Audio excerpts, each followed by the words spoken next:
10 monedas y una camisa. Paris Reinhardt. Introducción. Hoy me gustaría hablarles del tema de 10 monedas y una camisa, tal y como lo encontramos en Jueces capítulo 17. Primero voy a leer todo el capítulo 18 y luego voy a leer fragmentos del capítulo 19 para que tengamos claro el contexto. Hubo un hombre del monte de Efraín que se llamaba Micaía. Antes, permítanme comentarles un poco acerca del trasfondo de este suceso. Los amorreos se rehusaron a permitir a los de la tribu de Dan que tuvieran acceso a Jerusalén, y los habían confinado a vivir en el monte de Efraín. Es triste cuando el pueblo de Dios le permite al mundo que lo arrincone en una posición incómoda. Así que no podían ir a Jerusalén como acostumbraban, y encontramos que esto provocó los problemas que estamos a punto de ver. Jueces capítulo 17 versículos del 1 al 13.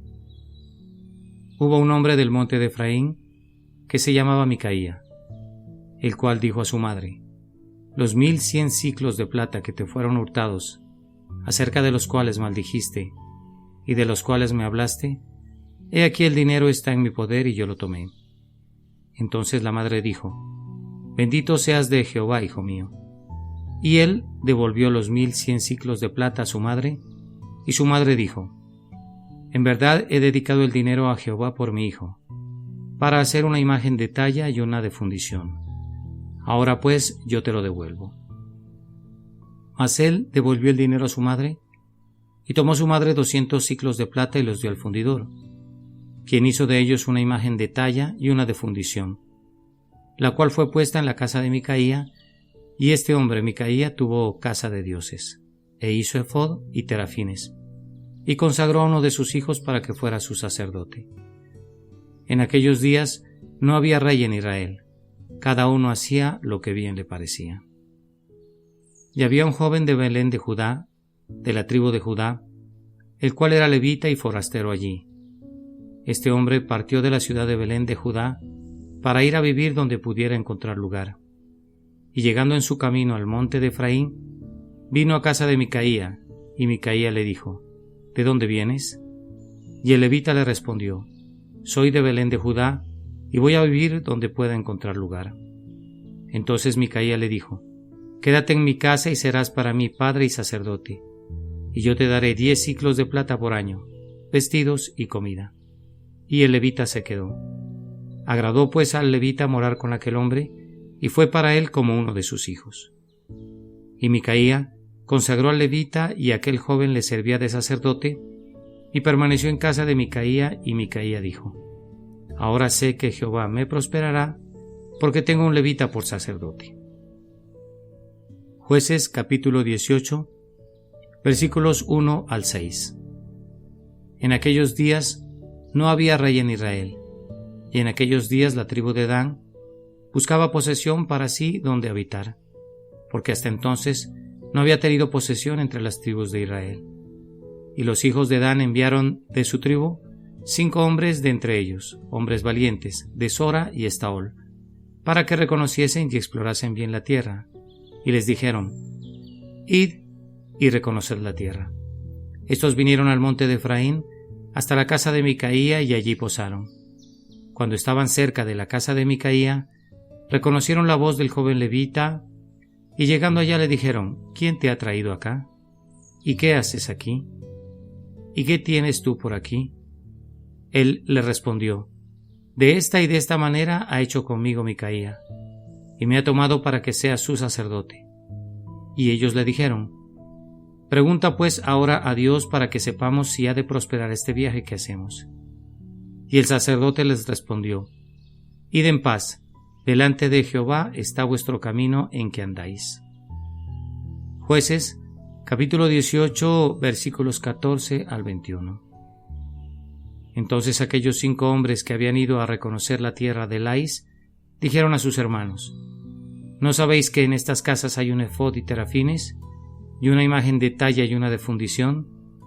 Mirad por tanto lo que habéis de hacer. Cuando llegaron allá, vinieron a la casa del joven levita en casa de Micaía, y le preguntaron cómo estaba. Y los 600 hombres que eran de los hijos de Dan estaban armados de sus armas de guerra a la entrada de la puerta. Y subiendo los 5 hombres que habían ido a reconocer la tierra, entraron allá y tomaron la imagen de talla, el efod, los terafines y la imagen de fundición. Mientras estaba el sacerdote a la entrada de la puerta, con los 600 hombres armados de armas de guerra. Entrando pues aquellos en la casa de Micaía, tomaron la imagen de talla, el efod, los terafines y la imagen de fundición. Y el sacerdote les dijo: ¿Qué hacéis vosotros? Y ellos le respondieron: Calla, pon la mano sobre tu boca y vente con nosotros, para que seas nuestro padre y sacerdote. Es mejor que seas tú sacerdote en casa de un solo hombre que de una tribu y familia de Israel.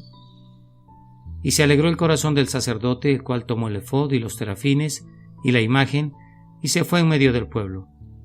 Y ellos se volvieron y partieron, y colocaron a los niños, el ganado y el bagaje por delante. La historia. Bueno, en realidad este pasaje no es propiamente parte de la historia de los jueces, sino la recopilación de algunos relatos que nos permiten observar la condición social que existía durante el periodo en el que no había rey en Israel, y cada quien hacía lo que bien le parecía. Por el contexto, comprendemos que Micaía no podía llegar hasta Jerusalén y que quizás por eso y por alguna razón afín a su devoción, decidió edificar en su propiedad una réplica del templo. Construyó lo que él pensó sería un edificio apropiado, y elaboró además los utensilios del tabernáculo, porque eran parte del mobiliario que tenía el templo, como el efod entre ellos. Pero también agregó algunas cosas de los pueblos que vivían alrededor, como terafines e imágenes que Dios había prohibido. Los terafines eran los ídolos que Raquel le robó a su padre. Pero no obstante, como podemos ver, tenía el deseo de hacer las cosas lo mejor que pudiera. Así que tomó un poco de lo que el mundo decía y un poco de lo que Dios le había revelado a Israel y lo mezcló, pensando que agradaría al Señor. Y cuando un predicador, un joven levita errante, llegó de Belén, la ciudad perteneciente a Judá, por supuesto, estaba fascinado más de lo que podía expresar, ya que él también era levita y su madre era de la tribu de Judá. Aunque Micaía era de la tribu de Leví, Dios le había dado permiso por medio de Moisés de unirse y de casarse con personas de las otras 12 tribus de Israel. Al joven no le gustaba la manera de vivir de los levitas, pues debían vivir de lo que los demás les ofrendaban, y además tenía un impulso irresistible por viajar.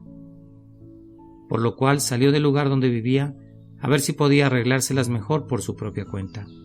Sentía que ser levita era bueno y además creía que podría obtener algunas ventajas por serlo. Así fue como llegó a casa de Micaía.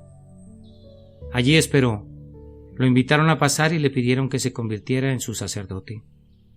Y Micaía hizo un trato con él. Le dijo: «Quédate en mi casa y serás para mí padre y sacerdote, y yo te daré 10 siclos de plata por año, vestidos y comida». O sea que le ofreció 10 monedas y un traje para cubrirse. Como saben, en esa época la gente usaba lo que se llamaba gelabia, una especie de túnica, como un camisón extra grande. No sé si es exactamente eso, pero por lo menos es un término apropiado. Sí, un camisón, una camisa, es algo parecido. Así que le dio ropa, o un cambio de vestuario, comida y 10 monedas al año. Para él era una buena oportunidad, así que decidió quedarse y formar parte de la mezcla de idolatría y demás que había en la casa de Micaía. Poco después, vinieron unos espías de la tribu de Dan, otra de las 12 tribus de Israel.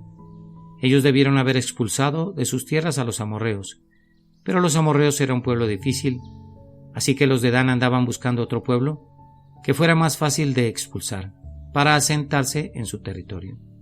Llegaron a casa de Micaía, y como ya leímos en la Biblia, cuando le pidieron al levita que le preguntara a Dios qué debían hacer, él les indicó que siguieran adelante. En el pasaje lo pueden ver. Entonces, al obedecerlo y seguir su camino, descubrieron que el pueblo que estaba allí, los de Lais, eran semejante a los sidonios, gente pacífica sin protección, así que pensaron que sería un buen lugar para hacerse de tierras. Después, cuando ya los espías regresaron con un ejército para conquistar la zona, pensaron que, como habían encontrado ese lugar gracias al joven levita, sería espléndido contar con su ayuda. Así que se dirigieron a donde vivía Micaía y saquearon su casa. Le quitaron todas las cosas que él había hecho, las cuales le habían costado bastante dinero, porque por lo menos se requirieron 200 siclos de plata para hacer tan solo 2 imágenes. Lo tomaron todo, se lo apropiaron y se llevaron también al levita. Fue algo duro para Micaía, pero por el contrario pueden observar que fue sorprendente lo rápido que el joven levita pudo aceptar lo que estaba sucediendo. Con tan solo razonarlo un poco, hasta donde él podía ver, sería más importante al servir a una tribu que a una familia, además de que podría ministrar a muchos más, por lo cual justificó su decisión considerando que era sabia, y por eso cuando le dijeron: «Calla, pon la mano sobre tu boca y vente con nosotros», y sacaron los utensilios y el mobiliario de la pequeña capilla que Micaía había construido, pudo aliarse con ellos y quedarse callado sin que su conciencia sufriera ni un raspón. Sin duda, era un hombre astuto, ya que el lugar que escogió para viajar no fue al frente, donde podría haber peligro, ni en la retaguardia, sino justo en el centro, pues así, si Micaía enviaba a sus siervos para que lo llevaran de regreso, él estaría a salvo teniendo soldados a su alrededor. El pragmatismo. ¿Cómo podemos llamarle a esto y cómo lo aplicaríamos a la generación de nuestros días? Sería inapropiado si les hablara un rato acerca de la religión utilitaria, del cristianismo convenenciero y de un moderno Dios. Me gustaría llevar su atención al hecho de que en nuestra época la filosofía imperante es el pragmatismo. Ustedes saben lo que quiero decir con pragmatismo. Significa que si funciona es verdad, si tiene éxito es bueno, y todas sus prácticas, todos sus principios, toda su verdad, todas sus llamadas enseñanzas, las prueban preguntándose: ¿funciona o no funciona? Ahora bien, si evaluamos las cosas de acuerdo al pragmatismo, algunos de los hombres que Dios ha honrado más han sido los mayores fracasados. Por ejemplo, Noé fue un gran constructor de barcos. Sin embargo, esa no fue su principal ocupación, sino la predicación. Y como predicador, fue un fracaso total. Solo convenció a su esposa, a sus 3 hijos y a sus nueras. 7 convertidos en 120 años. Yo no lo llamaría particularmente efectivo. En un caso así, antes de que pasara tanto tiempo, la mayoría de las organizaciones misioneras les pedirían a sus misioneros que se retiraran. Como constructor de barcos, le fue bastante bien, pero como predicador, fue un fracaso. Años más tarde nos encontramos con Jeremías. Él sí era un poderoso predicador, pero ineficaz también en cuanto a resultados. Si midieran estadísticamente lo exitoso que fue Jeremías, probablemente obtendrían un gran 0, porque encontramos que no tuvo buenos resultados con el pueblo, no tuvo buenos resultados con la realeza. Incluso el consejo ministerial de su época votó en su contra y no querían nada que tuviera que ver con él. Al único que, al parecer, entre comillas, fue capaz de agradar, fue a Dios, pero aparte de eso fue un claro fracasado. Y así llegamos a otra persona reconocida, el Señor Jesucristo, quien, según el pragmatismo, fue un fracaso de acuerdo con todos los estándares, ya que nunca fundó una iglesia o denominación, no fue capaz de construir una escuela, no tuvo éxito por establecer una asociación misionera, jamás publicó un libro ni llegó a usar ni siquiera uno de los varios criterios o herramientas que no son tan útiles en la actualidad. Nuestro Señor predicó durante 3 años, sanó a miles de personas, alimentó a varios miles más, y aún así, cuando todo terminó, solo hubo entre 120, digamos apenas 500 a los que pudo revelarse después de su resurrección. El día en que fue entregado, un hombre le dijo: «Si los demás te abandonan, yo estoy dispuesto a morir por ti». Él lo miró y le dijo: «Pedro, no conoces tu propio corazón. Vas a negarme 3 veces antes de que el gallo cante esta mañana». Así que todos lo abandonaron y huyeron. Sí, comparado con cualquier estándar de nuestra generación o de cualquier otra generación, nuestro Señor fue un claro fracasado. La pregunta entonces se reduce a lo siguiente: ¿cuál es el estándar del éxito y cómo vamos a medir nuestra vida y nuestro ministerio? Y la pregunta que se van a hacer ustedes mismos es: ¿para mí Dios es un fin o es un medio? tienen que decidir desde el principio de su vida cristiana si están considerando a Dios como un medio o como un fin, pues nuestra generación está dispuesta a honrar y a mencionar como destacado a cualquiera que tenga éxito, sin importar que haya resuelto esta cuestión o no. Mientras haga las cosas, cumpla con su trabajo y se pueda decir de esta persona funciona, entonces nuestra generación está lista para decir, bueno, se lo tenemos que reconocer. Así que es necesario preguntarnos, ya sea al principio de nuestro ministerio o a la mitad de nuestro peregrinar, mientras vamos caminando, ¿vamos a ser levitas que sirvan a Dios por 10 monedas y una camisa? A veces, al igual que ese levita, servimos a los hombres en nombre de Dios, en lugar de servir a Dios, porque aunque él era un levita y desempeñaba actividades religiosas, en realidad estaba buscando un lugar en el que lo reconocieran, un lugar en el que lo aceptaran, donde le dieran seguridad y pudiera brillar de acuerdo a los valores que para él eran importantes. Él se dedicaba a servir en actividades religiosas, ese era su negocio, por lo cual quería conseguir un empleo religioso. Por eso, se alegró mucho cuando se enteró de que Micaía tenía una vacante. Él había decidido que valía 10 monedas y una camisa, y estaba listo para venderse a cualquiera que le diera eso. Pero si alguien llegaba por el camino y le ofrecía más, como sucedió, se vendería a esa persona. Él se puso un precio y decidió que sus actividades eran solo un medio para obtener un fin. Dios era el medio para conseguir su fin. El humanismo. Ahora bien, con el propósito de comprender lo que esto implica en el siglo XX, necesitamos irnos 100 o 150 años atrás, al momento cuando hubo un fuerte ataque sobre el cristianismo, justo después de los grandes avivamientos en Estados Unidos, cuando Finney fue utilizado grandemente por Dios. El Espíritu Santo había sido derramado con poder sobre ciertas porciones de nuestro país, y de pronto vino un abierto ataque a nuestra fe desde Europa. Por medio de tremendas críticas, Darwin acababa de postular su teoría de la evolución, y algunos filósofos la adaptaron a sus filosofías, y los teólogos la aplicaron a las Escrituras. Así que podemos marcar el inicio de un ataque frontal en contra de la palabra de Dios, alrededor de 1850. Satanás siempre había estado atacando a la Biblia insidiosamente. Sin embargo, en ese momento se abrió la temporada de caza sobre el libro, una temporada de caza franca sobre la Iglesia. En ese tiempo, Voltaire llegó a declarar que viviría para ver cuando la Biblia se convirtiera en una reliquia que solo se encontraba en museos, pues sería totalmente destruida por los argumentos que estaba presentando con tanto ahínco en su contra. ¿Y cuál fue el resultado de ese ataque? Que el humanismo se convirtió en la filosofía de la época. Se podría definir al humanismo de la siguiente manera. El humanismo es una declaración filosófica que establece que el fin de todo lo que existe es la felicidad humana, que la razón de la existencia del hombre es la felicidad. Ahora bien, de acuerdo con el humanismo, la salvación solo es un asunto de obtener toda la felicidad que se pueda.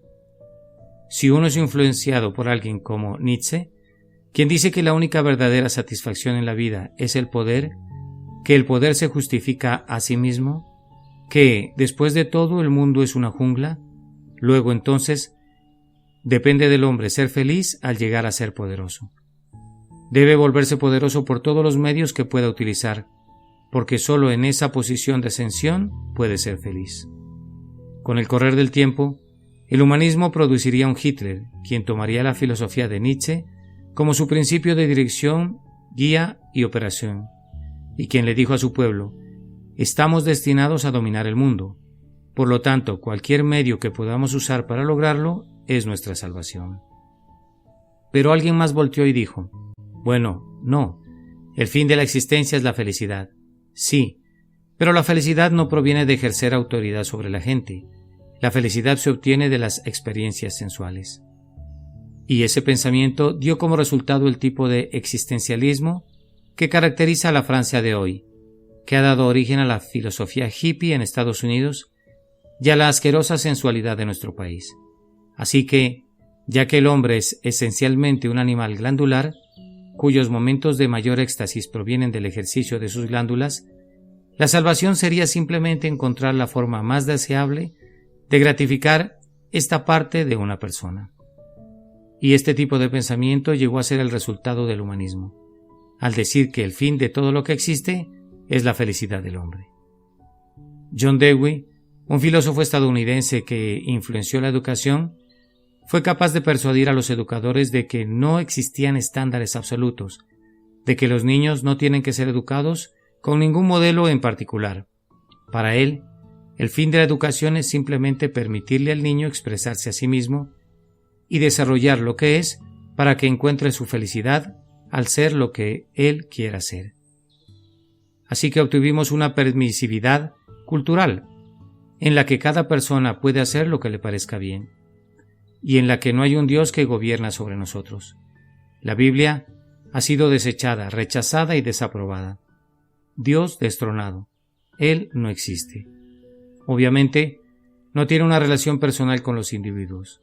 ¿Jesucristo fue un mito o solo un hombre? Eso es lo que se ha enseñado.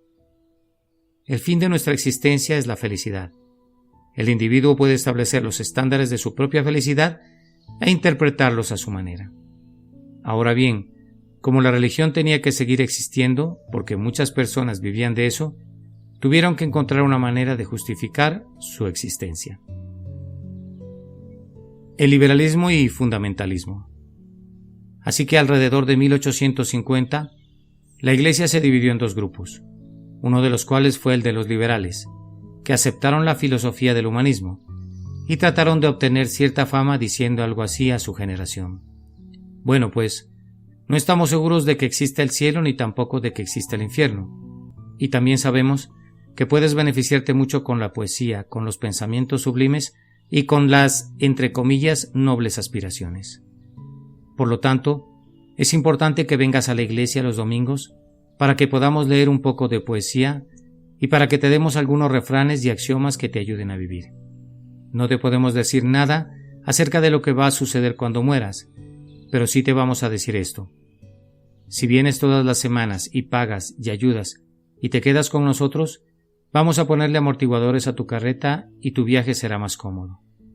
No podemos garantizarte lo que vaya a suceder cuando mueras, pero si vienes con nosotros vamos a hacer que seas más feliz mientras vivas. Así que este tipo de pensamiento se convirtió en la esencia del liberalismo, tratar de poner un poco de azúcar en el amargo café de la travesía humana para endulzarla un rato. Eso era todo lo que el liberalismo podía decir. Bueno, en ese momento como ahora, la filosofía del ambiente era el humanismo. El fin principal de la existencia era la felicidad del hombre. Pero había otro grupo de personas que se habían mantenido lejos de los liberales. Este es el grupo al que yo pertenezco, los fundamentalistas. Cada uno de ellos decía: creo en que la Biblia fue inspirada por Dios, creo en la deidad de Jesucristo, creo en el infierno, creo en el cielo, creo en la muerte, en la sepultura y en la resurrección de Jesucristo. Pero recuerden, el ambiente es el humanismo. Y el humanismo dice que el fin principal de todo lo que existe es la felicidad del hombre. El humanismo es como el hedor que sale de un foso, lo contamina todo. El humanismo es como una enfermedad, como una epidemia que está por todos lados. Así que no pasó mucho tiempo antes de que las cosas cambiaran. Al principio, los fundamentalistas se reconocían entre sí porque decían: yo creo estas cosas. Eran hombres que en su mayoría se habían encontrado personalmente con Dios. Pero poco después de haber dicho: estas son las cosas que nos establecen como fundamentalistas, la siguiente generación dijo: así es como cualquiera llega a ser un fundamentalista. Es bueno que creas en la inspiración de la Biblia, cree en la deidad de Cristo, cree en su muerte, su sepultura y su resurrección. Sé un fundamentalista. Hasta que, finalmente, el humanismo llegó a nuestra generación, en la que todo el plan de salvación se resume en aceptar algunas declaraciones de doctrina, y en la cual se considera cristiana a una persona porque puede decir que sí a 4 o 5 preguntas que le hagan. Si sabe en qué momento decir que sí, alguien le da una palmada en la espalda, le estrecha la mano y le dice: hermano, eres salvo. Se ha llegado al punto en el cual la salvación no es otra cosa más que aceptar un esquema o fórmula, y el fin de esto es la felicidad del hombre, porque el humanismo ha penetrado. Si se analizara el fundamentalismo actual en contraste con el liberalismo de hace un siglo, tal y como se desarrolló, porque no le estoy marcando una fecha exacta, el resultado sería algo como esto. El liberal de hace un siglo decía que el fin de la religión es hacer feliz al hombre mientras viva, y el fundamentalista actual dice que el fin de la religión es hacer feliz al hombre cuando muera. Pero otra vez se está proclamando que el fin de toda la religión es la felicidad del hombre. El liberal decía: por medio del cambio social y del orden político, terminaremos con la corrupción, el alcoholismo, la drogadicción y la pobreza. Vamos a traer el cielo a la tierra. Vamos a hacerte feliz mientras estés vivo. Así que los liberales trataron de poner en práctica el humanismo. Sin embargo, terminaron con un terrible shock cuando llegó la Primera Guerra Mundial y quedaron completamente perplejos ante la Segunda, porque parecía que no estaban llegando a ningún lado. Los fundamentalistas actuales, siguiendo la línea de aquellos liberales, están sintonizándose en la misma frecuencia del humanismo, de manera que ahora encontramos algo así: acepta a Jesús para que puedas ir al cielo. Tú no quieres ir a ese feo, viejo, sucio y ardiente infierno, cuando allá arriba hay un hermoso cielo. Ven a Jesús para que puedas ir al cielo. Y el atractivo que ofrecen podría ser equivalente al egoísmo de dos hombres que están sentados en un café decidiendo robar un banco. Quieren obtener mucho por nada. Actualmente hay una manera de hacer el llamado a los pecadores que más bien parece un plan para quitarle al propietario de una estación de gasolina las ganancias del sábado por la noche. Eso es desear conseguir dinero sin trabajar. Yo creo que el humanismo es una de las pestes filosóficas más mortíferas y letales que se han escurrido por la grieta del foso del infierno.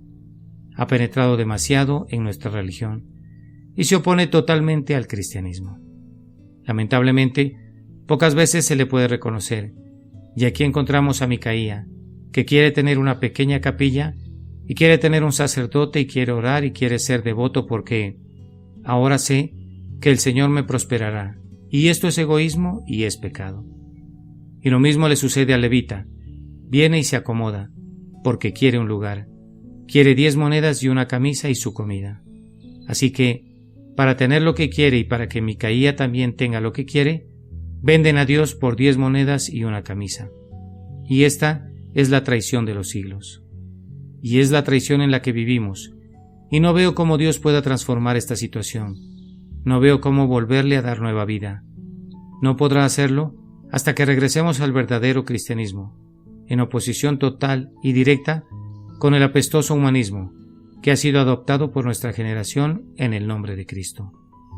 El humanismo temo que ha llegado a ser tan sutil que está en todos lados. ¿Qué es? En esencia es eso, el humanismo. Y ese postulado filosófico de que el fin de todo lo que existe es la felicidad del hombre ha sido de alguna manera recubierto con términos evangélicos y doctrina bíblica, al extremo de que Dios reina en el cielo para la felicidad del hombre, de que Jesucristo se encarnó para la felicidad del hombre, de que todos los ángeles existen en él. Todo es para la felicidad del hombre. Y yo te digo que ese postulado no es cristiano. ¿No es el hombre feliz? ¿No tenía intenciones Dios de hacerlo feliz? Sí, pero como resultado de, no como su propósito principal. El doctor Schweitzer. Les voy a platicar de un buen hombre entre comillas, admirado por los pensadores raros de nuestra época. Allá en África, el querido doctor Schweitzer, que Dios le bendiga, es un hombre brillante, filósofo, doctor, músico, compositor, sin duda un hombre brillante. El doctor Schweitzer no es más cristiano que esta flor, que esta rosa que vemos aquí, y él consideraría un insulto personal si se dijera que él es un cristiano. Él no ve a Cristo como relevante para su filosofía o para su vida. El doctor Schweitzer es un humanista. Un día el doctor Schweitzer iba hacia la estación médica donde radicaba, navegando río arriba a lo ancho del Congo.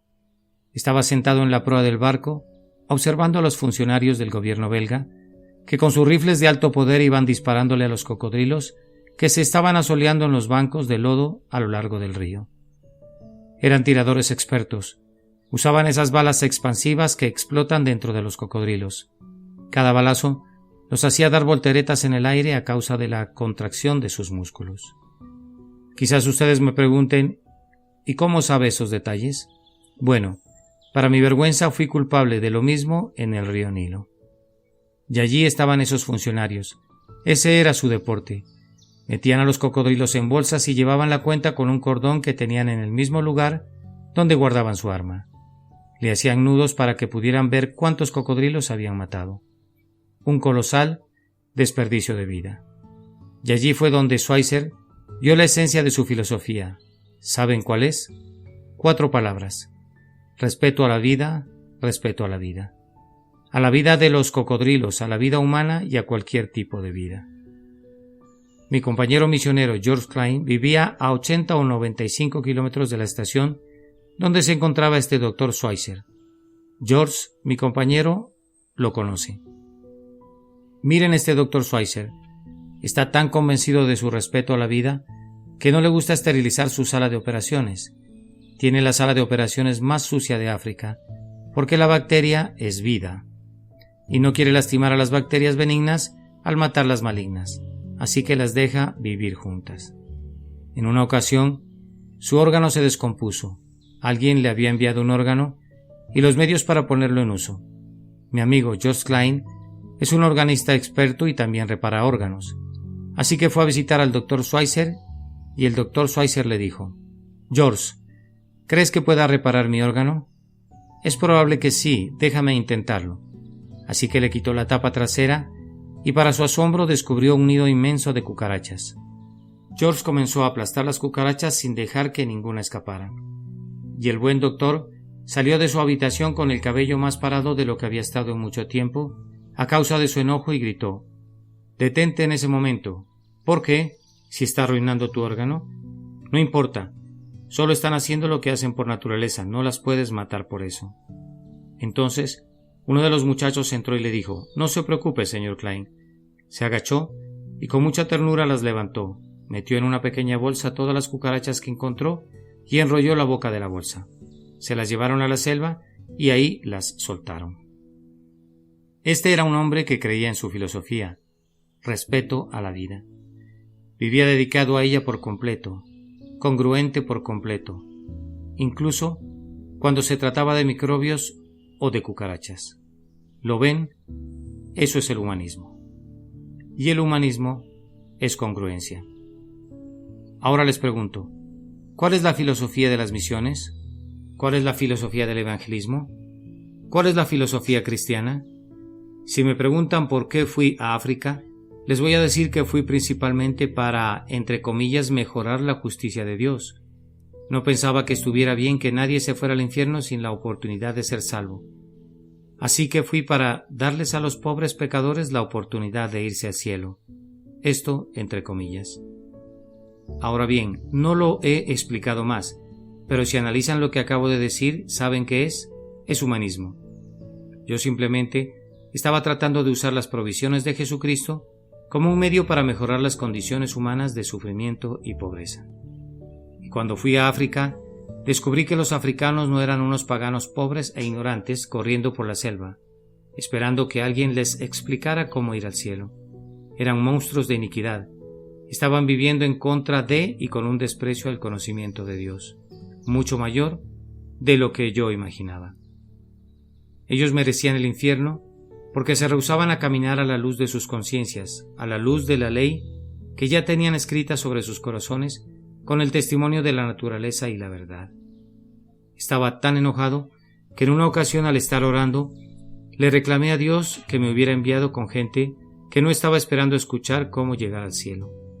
Pues cuando llegué ahí, me encontré con que ya sabían del cielo y no querían ir allá porque amaban su pecado, preferían quedarse en él.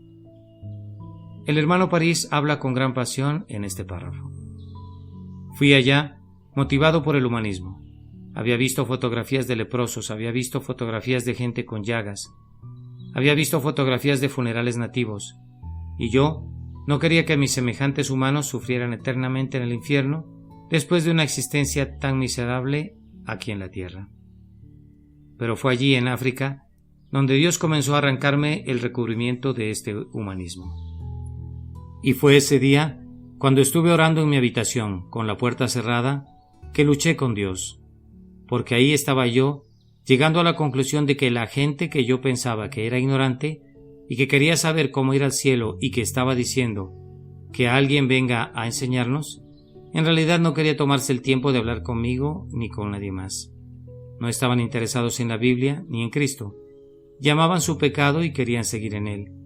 Y fue en ese lugar, en ese momento, donde sentí que todo el asunto era una burla, una farsa y que me habían visto la cara. Allí, a solas en mi habitación, al enfrentar a Dios con toda franqueza, con lo que sentía en mi corazón, me pareció como si yo lo escuchara decirme: «Sí, París, así es, ¿y el juez de toda la tierra no hará justicia? Los impíos están perdidos y se van a ir al infierno, y no porque no hayan escuchado el Evangelio. Se van a ir al infierno porque son pecadores que aman su pecado, y porque se merecen el infierno. Pero yo no te envié por ellos, no te envié por su causa». Y lo escuché claramente como nunca, aunque no con una voz física, sino que era el eco de la verdad de los siglos abriéndose camino a través de un corazón abierto. Escuché que Dios me dijo al corazón ese día algo así: «No te envié a África por causa de los perdidos, te envié a África por mi causa. Se merecen el infierno, pero los amo. Y yo sufrí las agonías del infierno por ellos. No te envié por ellos, te envié por mí. ¿No merezco acaso la recompensa de mi sufrimiento? ¿No merezco acaso a aquellos por quienes morí?» Y eso lo puso todo de cabeza, y lo cambió todo, y lo colocó en la perspectiva correcta. En ese momento dejé de trabajar para Micaía por 10 monedas y una camisa. Estaba sirviendo a un Dios vivo. Ya no estaba allí por causa de los perdidos. Estaba allí por el Salvador que sufrió las agonías del infierno por mí, aunque Él no lo merecía, pero sí se los merecía a ellos, porque murió por ellos. ¿Lo ven? Déjenme concluir, déjenme resumir. El cristianismo establece: el fin de todo lo que existe es la gloria de Dios. El humanismo proclama: el fin de todo lo que existe es la felicidad del hombre. Uno de estos principios nació en el infierno, la deificación del hombre. El otro nació en el cielo, la glorificación de Dios. Uno es un levita sirviendo a Micaía. El otro es un corazón que es indigno de servir al Dios vivo, porque ese es el honor más alto en el universo. ¿Y qué hay de ti? ¿Y qué hay de ti? ¿Tú por qué te arrepentiste? Me gustaría ver a algunas personas arrepentirse de nuevo en los términos bíblicos. George Whitefield entendió esto. Él estuvo una vez en Boston Commons hablando delante de 20,000 personas y les dijo: «Escuchen, pecadores, ustedes son unos monstruos, monstruos de iniquidad. Se merecen el infierno y lo peor de su crimen es que aunque han sido criminales no han tenido la gracia de reconocerlo. Y si no lloran por sus pecados y sus crímenes en contra de un Dios santo, George Whitefield va a llorar por ustedes». Ese hombre levantaba la cabeza y lloraba como un bebé. ¿Por qué? ¿Porque estaban en peligro de ir al infierno? No. Lloraba porque eran monstruos de iniquidad, que ni siquiera veían su pecado ni se preocupaban por sus crímenes. ¿Ven la diferencia? La diferencia es que aquí, ahora, está alguien temblando porque va a ser herido en el infierno y ni siquiera se da cuenta de la enormidad de su pecado, y no entiende su insulto en contra de la deidad. Solo está temblando porque su piel está a punto de rostizarse, tiene miedo. Y les digo que, aunque el miedo es una buena preparación para la gracia, no debemos quedarnos allí. Y el Espíritu Santo no se detiene allí. Esa es la razón por la cual nadie puede recibir a Cristo para salvación hasta que no se arrepienta. Y nadie se puede arrepentir hasta no haber sido convencido de pecado. Y la convicción es obra del Espíritu Santo, que ayuda al pecador a ver que es un criminal delante de Dios, que se merece toda la ira de Dios, y que si Dios lo enviara al último rincón del infierno para siempre, durante 10 eternidades, es porque al ver sus crímenes decide que se lo merece por completo y 100 veces más. Los predicadores. Y esa es la diferencia entre la predicación del siglo XX y la predicación de Juan Wesley. Wesley era un predicador de justicia que exaltaba la santidad y la justicia de Dios, y la sabiduría de sus requisitos, y la justicia de su ira y de su furor. Les hablaba a los pecadores y les exponía la enormidad de sus crímenes, su abierta rebelión y su traición y su anarquía. Y entonces el poder de Dios descendía de tal manera sobre la multitud que en una ocasión fuentes confiables reportaron que cuando terminó de predicar había 1,800 personas tiradas en el suelo, completamente inconscientes, porque habían tenido una revelación de la santidad de Dios, y frente a esa luz habían visto la enormidad de sus pecados. Y Dios había penetrado su mente y su corazón de tal forma que habían caído a tierra. Eso no solo sucedió en la época de Wesley, lo mismo pasó en Estados Unidos, en New Haven, Connecticut. En Yale, un hombre llamado Juan Wesley Rayfield ministraba continuamente alrededor de New Haven, culminando con unas grandes reuniones que se hacían en el gimnasio de Yale, el primer gimnasio que hubo en Yale en el siglo XVIII. En esa época, la policía estaba acostumbrada a que, si veían a alguien tirado en el piso, se acercaban a esa persona y olían si tenía aliento alcohólico. Si tenía aliento alcohólico, lo encerraban, pero si no, era que tenía la enfermedad de Rayfield, y lo único que necesitaban hacer era llevarlo a un lugar apartado y esperar a que volviera en sí, pues sabían que, si había sido borracho, dejaba la bebida. Si había sido cruel, no volvía a hacerlo. Si había sido inmoral, renunciaba a su inmoralidad. Si había sido ladrón, devolvía lo que tenía en su poder. Al ver la santidad de Dios frente a la enormidad de su pecado, el Espíritu de Dios los dejaba inconscientes por el peso de su culpa. Cuando se derramaba el poder de Dios, los pecadores se arrepentían de su pecado y se acercaban a la salvación de Cristo. La diferencia. Había una gran diferencia. No era tratar de convencer a un buen hombre de que estaba en líos con un Dios malo.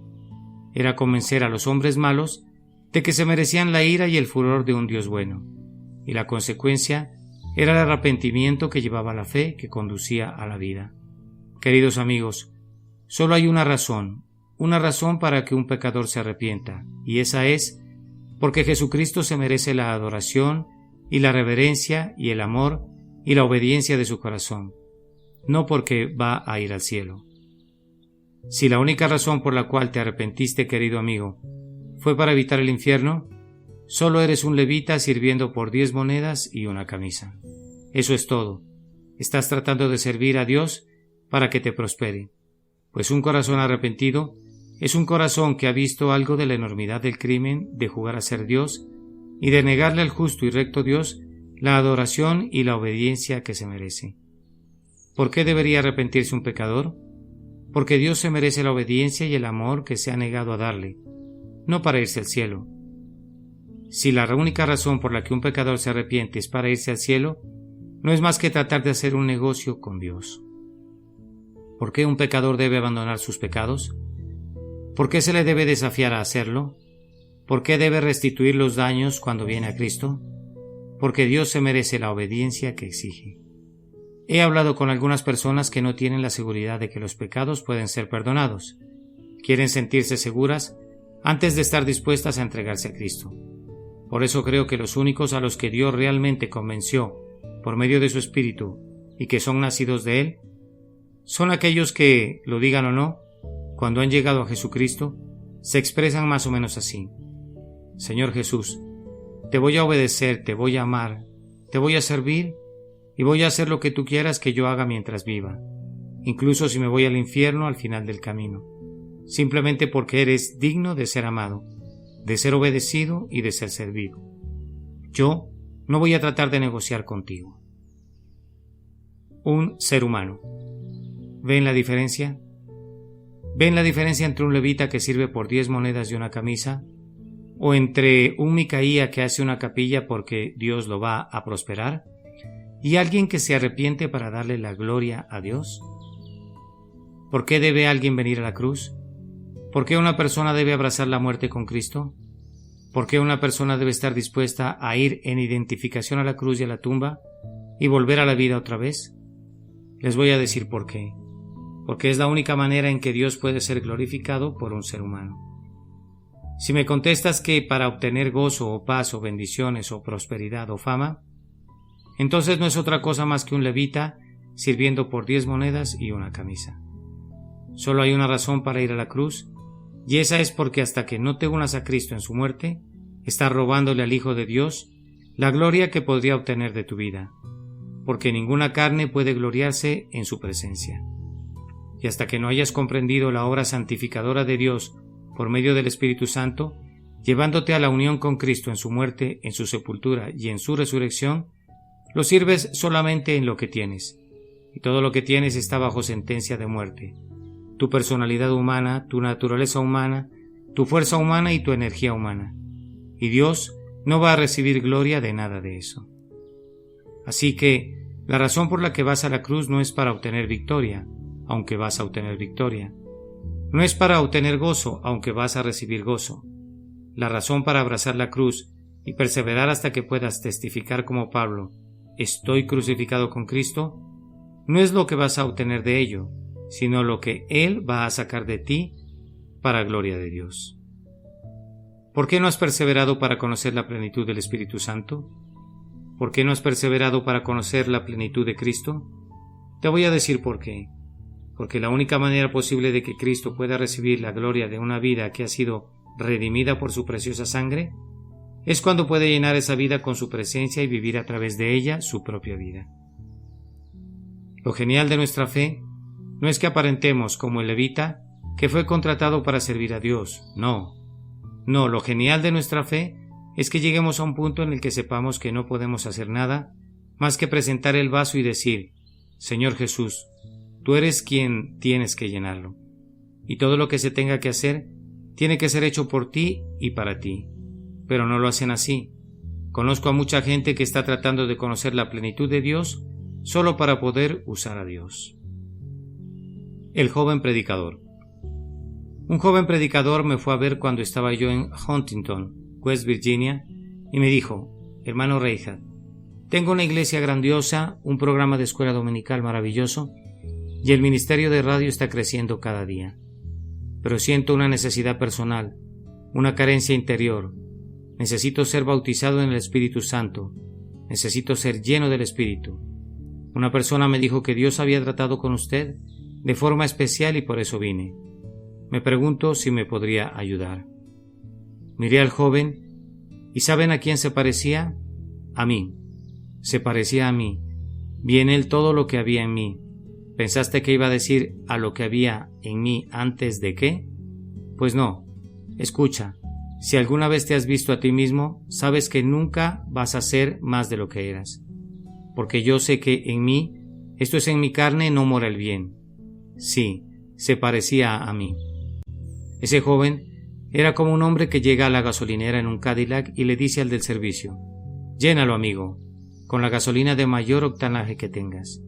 Bueno, así es como ese joven se veía. Él solo quería el poder para mejorar su programa, y Dios no va a ser un medio para los fines de nadie. Yo le dije, estoy sumamente apenado, pero no creo poder ayudarlo. Me preguntó, ¿por qué? Y le contesté, no creo que usted esté listo. Mire, nada más imagínese, es que usted llega con un Cadillac, su escuela dominical, su programa de radio y su iglesia. Todo lo que ha logrado viene siendo para usted, como poseer un Cadillac. Eso está muy bien, le ha ido sumamente bien sin el poder del Espíritu Santo. Eso es lo que un cristiano chino dijo cuando regresó a China y le preguntaron, ¿qué fue lo que más te impresionó de Estados Unidos? Y respondió, las grandes cosas que los estadounidenses pueden lograr sin Dios. Este joven predicador que me fue a buscar había logrado bastante sin Dios, como él mismo reconoció, y lo que me pedía era un poco de poder para lograr sus fines todavía más altos. Yo le dije, no. En este momento usted está sentado detrás del volante de su Cadillac y le está diciendo a Dios, dame poder para que pueda avanzar, y esto no es así. Usted tiene que hacerse a un lado. Pero conocía al tipo porque me conocía a mí mismo, y le expresé, no, eso nunca va a funcionar. Tiene usted que pasarse al asiento de atrás, pero me parecía verlo estirándose desde atrás para alcanzar el volante. No, le manifesté, tampoco es así. Si usted quiere manejar desde el asiento de atrás, tampoco va a funcionar. Tuve que decirle, antes de que Dios pueda hacer algo con usted, ¿sabe qué tiene que hacer? Me preguntó, ¿qué? Y yo le contesté, Tiene que salirse del coche, sacar las llaves, abrir la cajuela, entregar las llaves al Señor Jesús, meterse en la cajuela, cerrar la tapa y susurrar por la cerradura: Señor, mira, ponle de la gasolina que quieras y tú conduce. El coche es tuyo de ahora en adelante.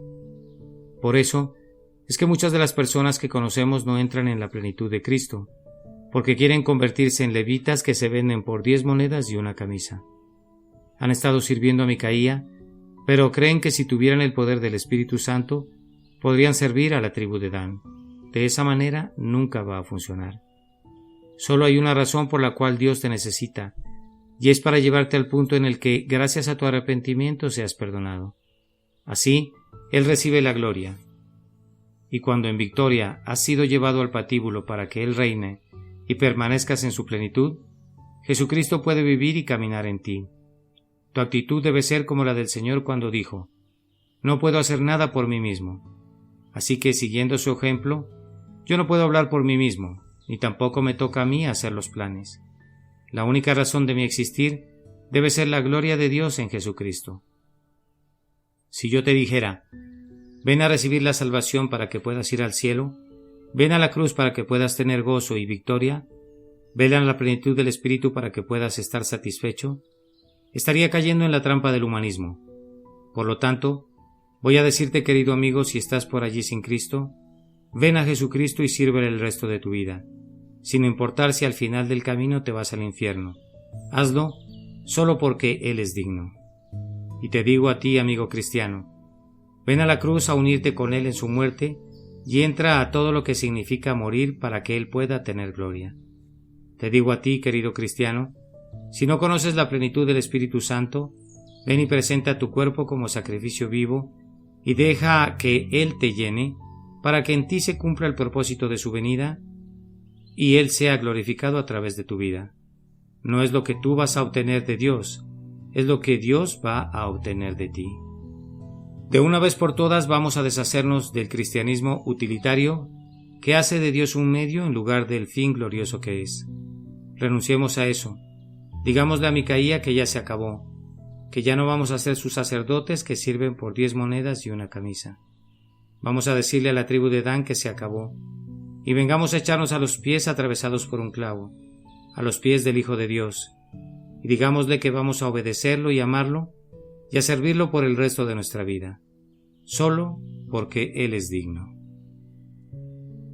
Los moravos. Les voy a contar algo. 2 jóvenes moravos escucharon acerca de una isla en las Antillas. La isla se llama Santo Tomás, y se encuentra en lo que ahora se conoce como el Caribe, donde el propietario, un inglés, tenía entre 2 y 3,000 esclavos. Supieron que el dueño había ordenado: ningún predicador ni sacerdote puede poner un pie en esta isla. Si naufraga, lo mantendremos en una casa separado hasta que tenga que irse, pero jamás nos hablará a ninguno de nosotros acerca de Dios. Estoy harto de esas tonterías. Así que 3,000 esclavos de las selvas africanas habían sido llevados a una isla en el Atlántico para vivir y morir sin poder escuchar jamás de Cristo. Estos 2 jóvenes moravos, Moravia formaba parte de la República Checa, cuando se enteraron se vendieron como esclavos al propietario de la isla y utilizaron el dinero que recibieron de su propia venta para pagar su transporte a la isla, porque el dueño no les pagó más de lo que hubiera pagado por cualquier esclavo, ya que ni siquiera quería transportarlos. Muchos moravos llegaron desde Herrenhut, Alemania, para despedirse de estos 2 jóvenes de apenas 20 y tantos años, porque se iban para nunca volver.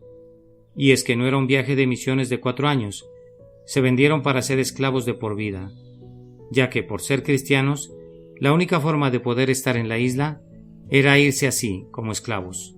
Sus familias estaban allí llorando porque sabían que nunca los volverían a ver, y se preguntaban cómo sería el lugar a donde iban y cuestionaban si habría sido sabia su decisión. El barco salió del muelle en Hamburgo y comenzó a dirigirse hacia el Mar del Norte, lentamente llevado por la marea. Cuando la distancia se fue haciendo mayor, el decorado comenzó a ser retirado. Lo estaban enrollando sobre el muelle y los 2 jóvenes desde el barco veían cómo se alejaban cada vez más. Entonces, uno de ellos, con su brazo trenzado en el de su compañero, levantó la voz y gritó fuertemente: a través de esa distancia, las últimas palabras que se escucharon de ellos: que el Cordero que fue inmolado reciba la recompensa por su sufrimiento. Estas palabras se convirtieron en el llamado de las misiones moravas, y esta es la única razón de existir: que el Cordero que fue inmolado reciba la recompensa por su sufrimiento. 10 monedas y una camisa. Paris Reichard.